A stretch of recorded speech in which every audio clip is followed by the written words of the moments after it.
నమస్తే, welcome to our channel. ప్రముఖ ఆధ్యాత్మికవేత్త, ఆస్ట్రాలజర్ ఫణి భాస్కర్ శర్మ గారు ఉన్నారు. వారితో మాట్లాడదాం. నమస్తే సార్. నమస్తే అమ్మా. ఫిబ్రవరి నెల మాస ఫలితాల్లో భాగంగా ద్వాదశ రాశులకి ఎలా ఉందో చూస్తున్నామండి. దానిలో భాగంగా తులారాశి వారికి ఫిబ్రవరి నెల ఎలా ఉందో చెప్పండి.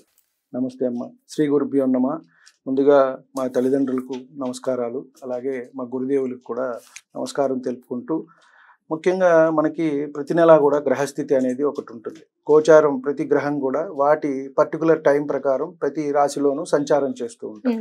మనం ఫిబ్రవరికి తీసుకున్నట్టయితే వృషభంలో గురువు, మిథునంలో కుజుడు, కన్యలో వచ్చేటప్పటికి కేతువు సంచారం జరుగుతోంది. మకరంలో రవి, బుధుడు, అలాగే కుంభంలో శని, చంద్రుడు, తర్వాత మీనంలో చివరిగా రాహువు, శుక్రుడు ఉంటారు.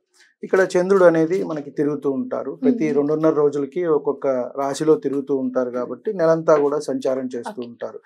మిగతా గ్రహాలన్నిటికీ 30 రోజులు, 45 రోజులు అలా వాటి పర్టికులర్గా ఉన్నాయి. ముందుగా తులారాశిలోకి వచ్చేటప్పటికి చిత్త 3, 4 పాదాలు, స్వాతి 4 పాదాల వారు, విశాఖ 1, 2, 3 పాదాల వారు వస్తారు. ముఖ్యంగా ఇక్కడ తీసుకుంటే చిత్త అన్నప్పుడు ఇది కుజ నక్షత్రం అమ్మ, స్వాతి అన్నప్పుడు రాహు నక్షత్రం, విశాఖ అన్నప్పుడు గురు నక్షత్రం. కాబట్టి మనకి ప్రతి దాంట్లో కూడా చాలా ఇది కొంతమంది అనుకుంటారు కానీ ఇది ఫలిస్తుందా, జ్యోతిష్యం నిజమా అని చెప్పని కానీ ఎంతో చక్కగా అమర్చారమ్మ. ఒక్కొక్క రాశిలో కూడా మిత్రశత్రుత్వాలు చూసుకుంటూ ఏ నక్షత్రం ఎక్కడెక్కడ రావాలి, ఏమేమి ఎలా ఉండాలి అని మేషం నుంచి మీనం వరకు కూడా మహర్షులు మనకి ఒక అద్భుతమైన శాస్త్రాన్ని అనేది అందించారు.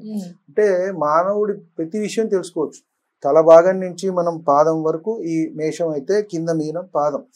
కాబట్టి మీకు ఎప్పుడు ఎలా ఉంటుంది, ఎటువంటి అనారోగ్యం రావచ్చు, ఏ పార్ట్లో రావచ్చు, ఎక్కడ మనకి శుభగ్రహాలు ఉన్నాయి, ఎక్కడ పాపగ్రహాలు, వాటన్నింటిని బట్టి కూడా మనం తెలుసుకోవచ్చు. ముఖ్యంగా మనం ఈ తులారాశి వారికి వచ్చేటప్పటికి కొంత వీరికి కొంత అవగాహన లోపం వల్ల సమస్యలు అవి వచ్చేట్టున్నాయండి. అంటే బంధువులతో కానివ్వండి, మిత్రులతో కానివ్వండి, వీరికి ఇంటా బయట కూడా ఉద్యోగ స్థానంలో కూడా కొంత జాగ్రత్తగా కమ్యూనికేషన్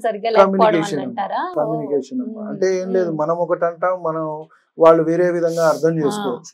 లేదా మనమే కాస్త ఏదైనా మాట అటు ఇటుగా మాట్లాడచ్చు. వీరి దగ్గర ఏంటంటే అంతా బాగానే ఉంటుంది.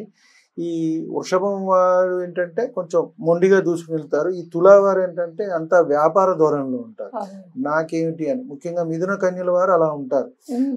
నాకేమిటి, ఎంత వస్తుంది ఏంటి, ఒక పని చేశాను అంటే ఓకే నాకు ఒక 50 రూపాయలు వస్తుంది అంటే ఆ పని చేస్తా, లేదా చేయనంట. బుధుడు అంతా వ్యాపారం. ఇక్కడ శుక్రుడు వచ్చేటప్పటికి ఇదే మళ్ళీ బ్యాలెన్స్ అనమాట. అటు ఇటు ఏమిటి, ఎంత వస్తుంది, అది ఇది అని ఎప్పుడు నాకేం పెట్టాలి, నాకేం కావాలి అన్న ధోరణిలో ఉంటారు. సో దానివల్ల వీరికి అటువంటి ఇబ్బందులు అయితే వస్తాయమ్మా. అలాగే కొంత అనారోగ్య సూచన కూడా కనబడుతోంది, వైద్య అవసరం కూడా కనబడుతోంది. కాబట్టి ముందుగానే వీరికి కాస్త సమస్యలు ఉన్నట్టయితే వైద్యపరమైన సలహాలు తీసుకోమని డాక్టర్ సలహాలు చెప్పదగ్గ సూచన. అటువంటి ఇబ్బందులు అయితే వచ్చే అవకాశం వీరికి కనబడిపోతుంది. వాటికి సంబంధించి కొంత సహాయం కూడా వీరికి అందుతుంది. అంటే ధన సహాయం, ఉదాహరణకి హఠాత్తుగా ఏదో అయింది రాత్రిపూట, లేకపోతే ఏదైనా పెద్ద ఖర్చు వచ్చిందో 1,00,000 రూపాయలు, 50 రూపాయలు, దానికి ఇబ్బంది లేకుండా కూడా వీరికి ధన సహాయం అనేది జరుగుతుంది. అలాగే వివాహాది శుభకార్యాలు అనేవి కూడా జరుగుతాయి కుటుంబంలో. దానికి సంబంధించి కూడా కొంత వీరికి ఖర్చు ఉండొచ్చు. అంటే మనం చెప్పేది ఏంటంటే అమ్మా, ఇవి అన్నీ కూడా ఒకళ్ళకే జరుగుతాయని కాదు. మనం ఏంటంటే ఆ రాశిలో ఒక బండిలో పీపుల్ ఉంటారు. సో మనం చెప్పేది ఒకటి ఒకళ్ళకి కనెక్ట్ అవ్వచ్చు, ఇంకోళ్ళకి కనెక్ట్ అవ్వచ్చు, 2-3 అంశాలు అందరికీ కనెక్ట్ అవ్వచ్చు. సో కాబట్టి ఈ తులారాశిలో ఉన్న వారందరికీ కూడా మనం ఫిబ్రవరిలో వారి గోచార గ్రహస్థితిని బట్టి మనం చెప్పే ఫలితాలు. కాబట్టి వృత్తి వ్యాపారాల్లో కొంత అనుకూలతలు అనేవి తగ్గటం అనేది జరుగుతుంది. గురుబలం అనేది కాస్త లేదు వీరికి. కాస్త మళ్ళీ ఏప్రిల్ దాటిన తర్వాత మే నెల నుంచి వీరికి వస్తుంది. మనం ముందుగా అనుకున్నట్టుగా వృషభ రాశి వారు ఒకరు, సింహరాశి వారు ఒకరు, ఈ తులారాశి వారు ఒకళ్ళు. వీరు నెక్స్ట్ ఇయర్ అంతా కూడా మంచి యోగంగా ఉంటుంది వీరికి. శని బలము అలాగే గురుబలము వస్తుంది. అద్భుతంగా ఉండే రాశుల్లో ఉగాది తర్వాత వృషభ రాశి వారు, సింహరాశి వారు, ఈ తులారాశి వారు, ధనస్సు, కుంభరాశి వారు, ఈ 5 రాశులకి కూడా అద్భుతంగా ఉంటుంది వచ్చే సంవత్సరం. కాబట్టి వీరు కాస్త ఇప్పుడు అనుకూలతలు అయితే తగ్గుతున్నాయి. కాస్త మిశ్రమ ఫలితాలు అనేవి ఉంటాయి ఈ 2-3 నెలలు, ఫిబ్రవరి, మార్చి, ఏప్రిల్ వరకు. కాబట్టి కొంత జాగ్రత్త అనేది మంచిది.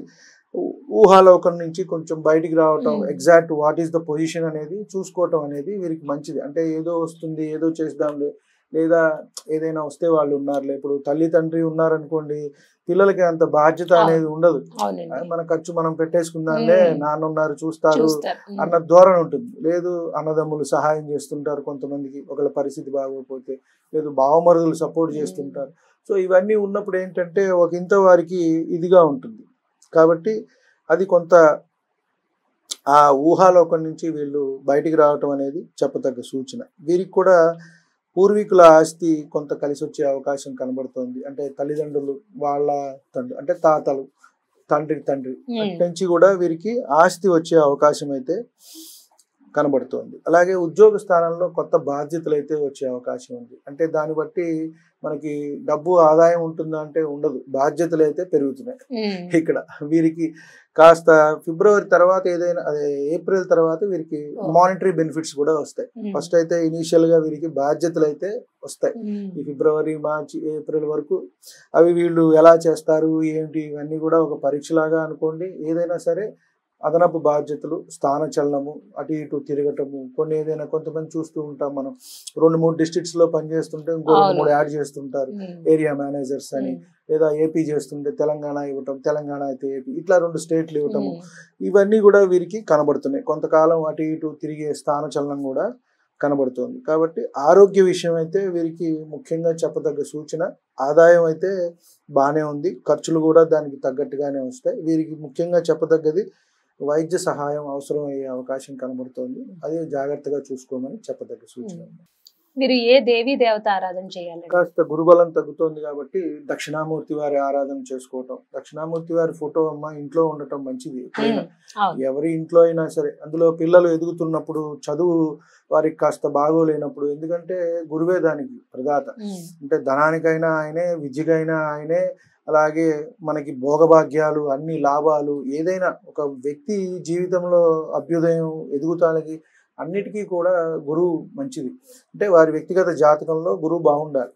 కాబట్టి దక్షిణామూర్తి వారి స్తోత్రం, దత్తాత్రేయ స్వామి వారి స్తోత్రం, కాస్త గురుబలం పెంచుకున్నట్టయితే మనకి ఈ అబ్స్టికల్స్ ఏవైతే ఉన్నాయో ఇవి కొంచెం తగ్గుముఖం పడతాయి. ఏ దానాలు చేయాలండి వీళ్ళు కాస్త శనగలు దానం చేసుకున్నట్టయితే మంచిదమ్మా. గురువారం పూట, లేదు గురువారం నియమాలు ఉండటం. కొంతమంది ఒక పొద్దు అంటారు, మధ్యాహ్నం తినేసి రాత్రిపూట పలహారం తీసుకోవటం, లేని వాళ్ళు వదిలేసేసినా పర్వాలేదు. కాస్త శనగలు దానంగా ఇవ్వటం, లేదు గుళ్ళో కాస్త పంచి పెట్టడం, మనతో పాటు ఒక నలుగురికి పెట్టినట్టయితే మంచి జరుగుతుంది. కాబట్టి శనగలు దానంగా ఇచ్చుకోవచ్చు, పంచి కూడా పెట్టచ్చు. వీరికి కలిసి వచ్చే రంగు, అదృష్ట సంఖ్య? వీరికి కలిసి వచ్చేదంటే తెల్లదమ్మా. వీరు కూడా శుక్రుడు అధిపతి కాబట్టి తెల్ల వస్త్రం ఏదైనా పెట్టుకోవచ్చు, ఆ రంగు వస్త్రాలైనా సరే ధరించవచ్చు. వీరికి అదృష్ట సంఖ్య అంటే 6. దానికి తగ్గట్టుగా మనం చూసుకుని 15, ఇట్లా వారు ఏదైనా సరే పనులు అనేవి ప్రారంభించుకోవచ్చు, మంచి జరుగుతుంది. వజ్రం ధరించినట్టయితే వీరికి మంచి జరుగుతుంది. ఎందుకంటే ఆరాధన చేయాలి అనేది చాలా చక్కగా వివరించారండి. ధన్యవాదాలు. నమస్తే.